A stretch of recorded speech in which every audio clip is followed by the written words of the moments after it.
Hello once again, Internet. Me, Carmen, coming right back at you. So I decided to do a bit of a late spring cleaning, just sort of get things reorganized in my room.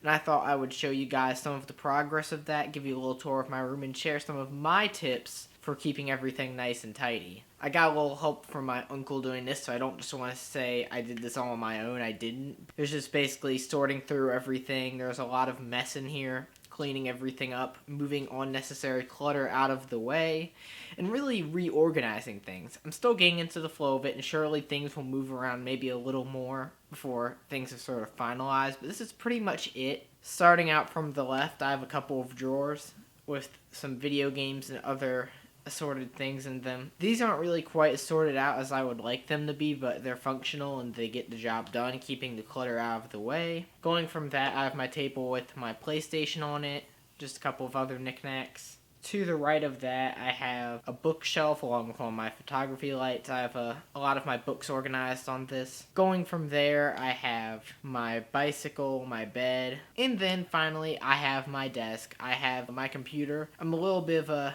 tech person. I like technology. I'm not too much into it these days as much as I used to, but I still definitely find fascination with it, and I do like to keep a powerful computer for editing video and whatnot.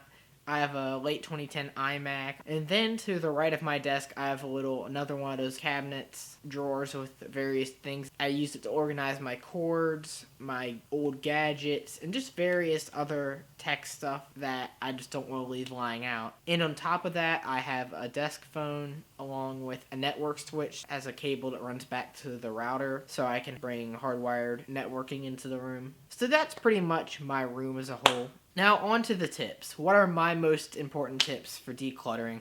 I'd say the most important thing to do is just to go through your stuff and throw away things you don't need. There are a lot of things I think we accumulate over time that we don't really need in our lives, and sometimes it's better just to throw those things away than to hang on to them.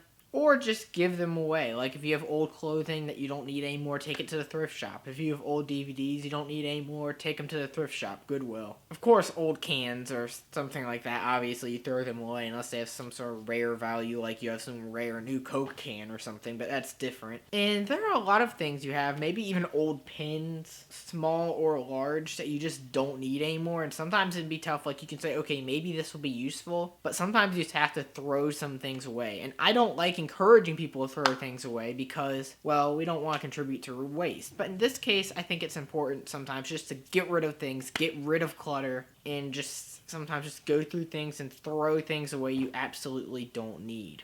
Another tip I would have is to use your space as efficiently as possible. If there's a way to prop something in a way that it's inconspicuous, try to take advantage of that. Like I had an old bed frame, and I have another bed frame that's identical to it that I have my bed on, but instead of getting rid of the old bed frame or taking it out of the room, I was actually able to wrap a blanket around it to make it look a little nicer, just a dark blanket so it blends in with the room, and I slid it behind my new bed, and it served working as a headrest. And it works really well, it looks nice with the bed, and it's not wasting space. That's about all I have. I hope I've inspired some of you with my spring cleaning. If you like this video, be sure to give it a thumbs up. And you guys know where to reach me on social media. All of those links are in the description. My Twitter, Instagram. Also, I started a new blog called Quirky Yet Daring, where I'm just posting some random musings, whatever I have on interest in the mind. I have one blog post on there about SimCity 2000 right now. Be sure to check out that link in the description below. I hope all of you have a good one, and peace out, guys.